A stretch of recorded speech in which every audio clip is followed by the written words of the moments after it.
Good morning, family. Wanted to talk to you today about an idea that are Africans or ancient Africans cursed.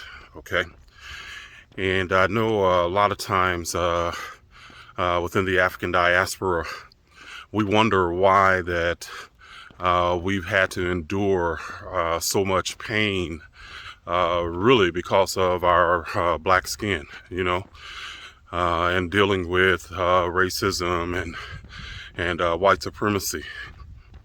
And we look at, I get the question a lot of times in some form or another, why are we cursed? Why did this happen to us? And it is from a perspective, you got to understand that first, I know that question comes from someone that is religious or has been religious, okay? And especially within the Abrahamic religions.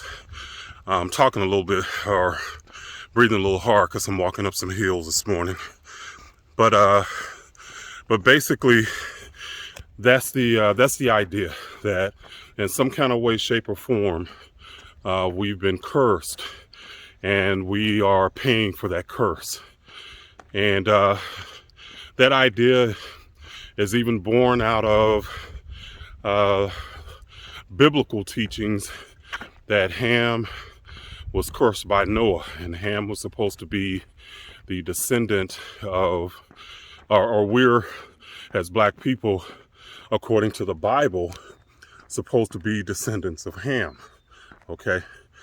And I want to say, first off, the Bible is not history. So that does not really hold sway. Okay. So it's not a historical document. But that's how it was justified, or our enslavement as African people was justified during the slave trade.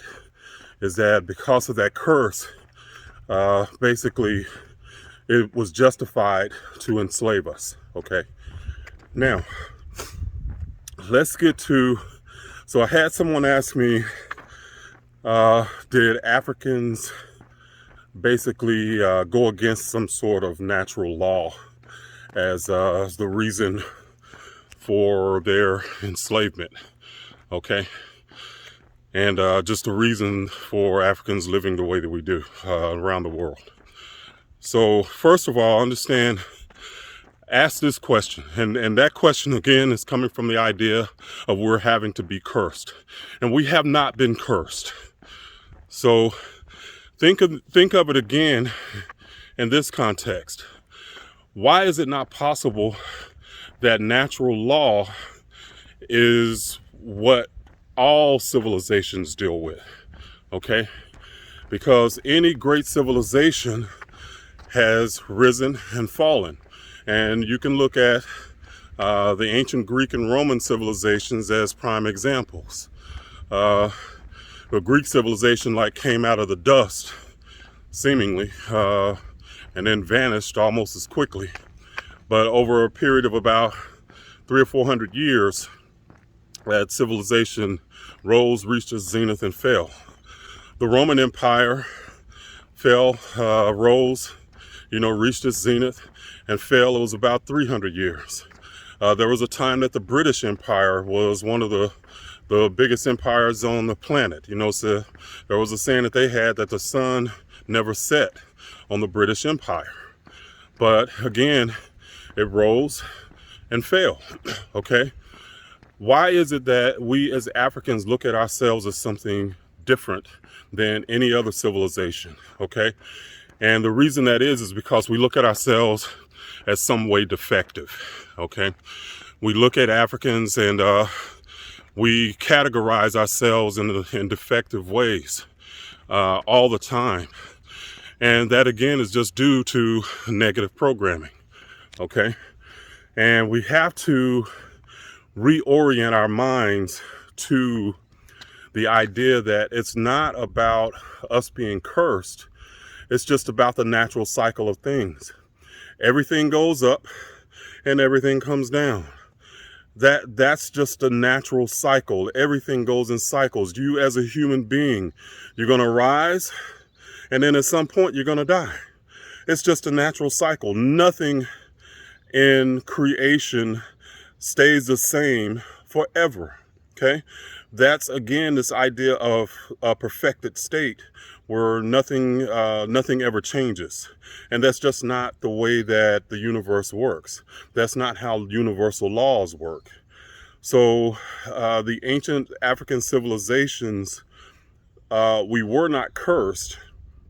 There was simply the natural progression of a cycle that occurred. Okay? So again, in answer to that question, were we cursed, or was there some reason that Africans are made to live in a constant state of strain and struggle, you know? And the answer to are we cursed is an unequivocal no. So that we have to reorient our thinking, guys. That's not what it is for us, okay? And we have to look at ourselves as having the ability to be creators and gods and goddesses on earth, you know, and in this plane of existence.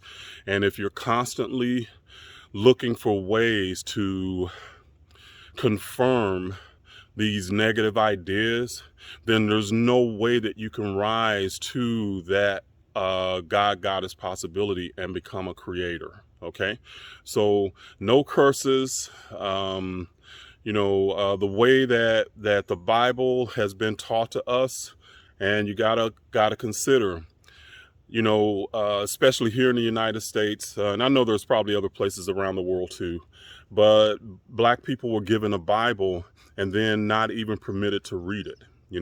Not even permitted to learn how to read, simply because you didn't want an educated slave. Because an educated slave would always want freedom, or always want something more than what he had. We were given that Bible, but think about it. We were never ever given anything as a slave that would promote our own freedom or our own upliftment. So if they gave us a Bible, and it wasn't made to uplift us, what was the reason to do it? And if they did give us that Bible, when they did give us that Bible, how are they going to teach it? They're going to teach it in a context that makes sure that we're going to stay in our place and be content to stay in our place. Okay, so the curse of Ham and all these things is how we were taught as Black people about the Bible. And if you have to look at where your ideas are coming from. You have to examine why you think the way you think and why you believe the way you believe. If you don't do that, you're going to stay stuck. Okay, and you're going to stay stuck in a way of thinking that is going to exacerbate your limitations. Okay, so no curse, natural cycles. That's what's happened to African civilizations. All right, guys. This is Reginald Kuakaru, and I'm signing out, and I'll continue on my walk. Y'all have a great day. Okay.